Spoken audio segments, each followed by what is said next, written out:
Bonjour à tous, je suis Sarah Pezès, j'étudie la conservation et la restauration d'œuvres d'art sur peinture de chevalet à l'établissement de l'enseignement supérieur des arts Saint-Luc à Liège.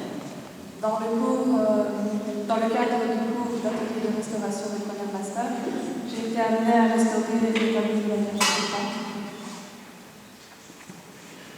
Donc, mon exposé s'articule en trois parties. Tout d'abord, la recherche de la technique et de la technologie de la matière, c'est-à-dire le constat d'état, afin de savoir de quelle manière le tableau a été mis en œuvre et savoir quels sont les problèmes de conservation qu'il présente.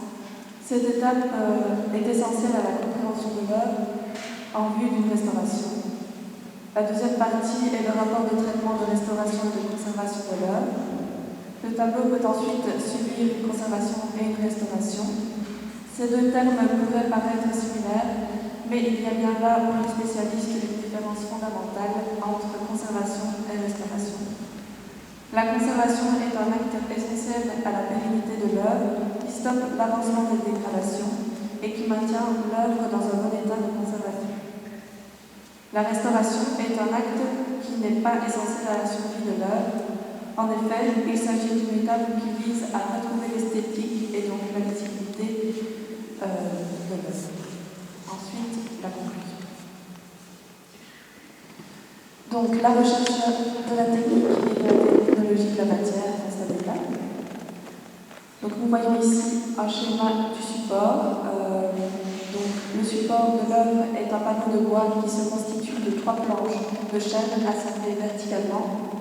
L'assemblage a été réalisé à joint vif et renforcé avec de tourbillons. Le support a subi quelques interventions antérieures à la conservation et à la restauration dont nous parlons aujourd'hui. Donc voici un schéma du revers du tableau. En jaune sur le schéma, on peut observer qu'une traverse de renfort a été collée au revers du panneau afin de renforcer l'assemblage. En bleu, on remarque la présence d'une colle foncée et en mauve une colle blanchâtre. Leur présence trahisse la pose d'autres traverses de renfort aujourd'hui disparues. En ce qui concerne la couche picturale, celle-ci a été appliquée de manière lisse et de manière légèrement empâtée dans le bleu du voile de la Vierge. Sur la stratigraphie que nous pouvons voir sur la dia, nous pouvons observer tout d'abord le vernis qui est indiqué par un petit A, ensuite la couche picturale en B et en C, la couche de préparation appliquée directement sur le support. La couche de préparation s'est révélée être de la craie. La couche picturale a, comme le support, subi des interventions antérieures. Il s'agit ici de masticage, c'est-à-dire de couchage de lacunes dans la couche picturale, qui ont eux-mêmes été recouverts de retouches, c'est-à-dire de pigments mélangés avec un blanc, afin d'être réintégrés dans l'image générale de l'œuvre. Donc nous pouvons voir ici un schéma avec la localisation des masticages anciens en rouge et une autre photo d'un démasticage ancien plus précisément.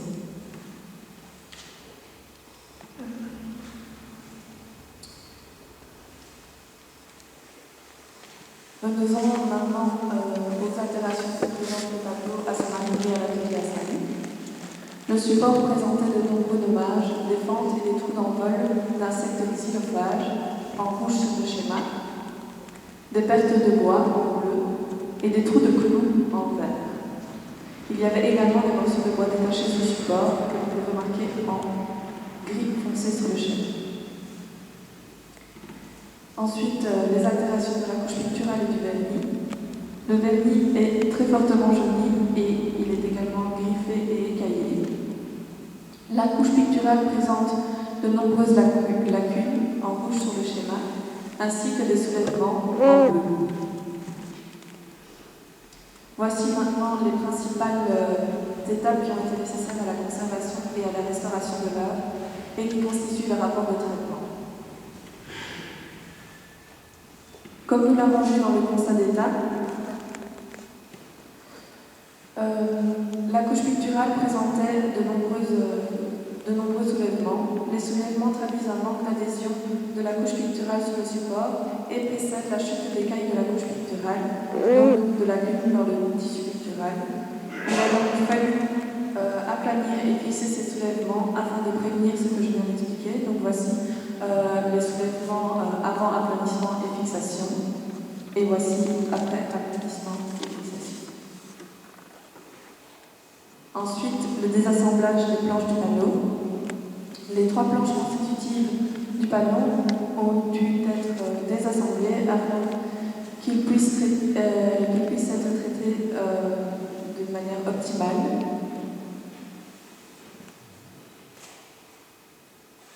C'est donc lors de cette étape que nous avons remarqué l'attaque d'insectes xylophages à l'endroit des joints des planches. Les planches semblaient affaiblies par ces trous et il a donc fallu injecter un consolidant par des trous d'envol présents à la surface du panneau afin de renforcer le support. La colle blanchâtre qui avait été appliquée au revers du support a dû être enlevée. En effet, elle se détachait en emportant avec elle de minces couches de bois constitutives du panneau.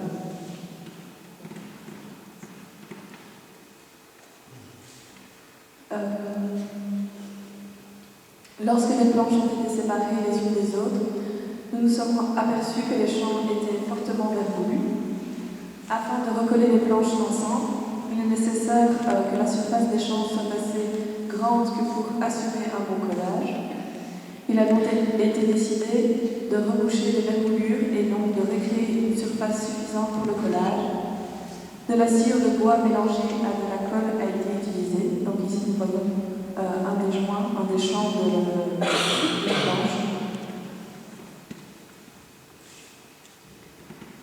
Comme nous l'avons vu, le vernis était écaillé, griffé et ne remplissait plus son rôle de protection de la couche picturale. De plus, le vernis était très joli et nuisait donc à l'esthétique et à la visibilité de l'œuvre. Le vernis a été enlevé à l'aide de solvants. Donc on voit avant et après des vernissages.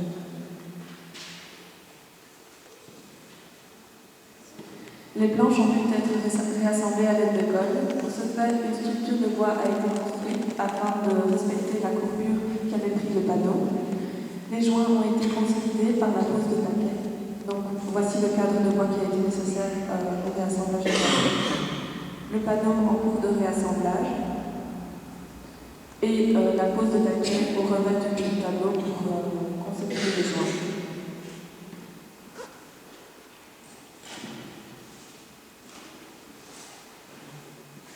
Les pièces de bois qui s'étaient détachées du support ont été recollées. À ces endroits, quelques manques importants de bois ont été comblés par l'incrustation de pièces de bois taillées sur mesure de la cune. Donc, on peut le voir ici en blanc.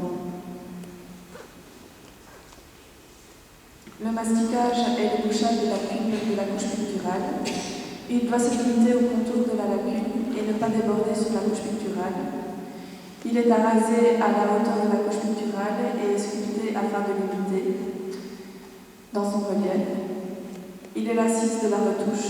Son rôle est principalement esthétique. Voici la structure d'un élastique en plus gros plan.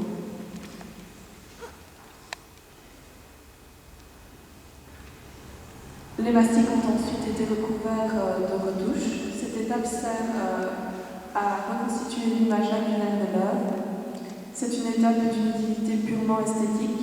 Elle ne dépasse pas les limites du mastic. Donc, vous pouvez voir ici une photographie et avant et pendant la retouche.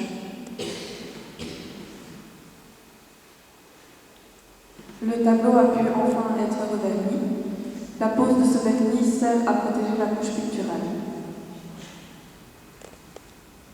Donc en conclusion, voici une photo avant et après restauration. Donc j'aimerais préciser que la restauration n'est pas une rénovation, c'est-à-dire qu'on ne remet pas à neuf une peinture, on accepte son passage dans le temps et ces quelques dégradations qu'on ne peut pas cacher à tout prix. Et donc voilà.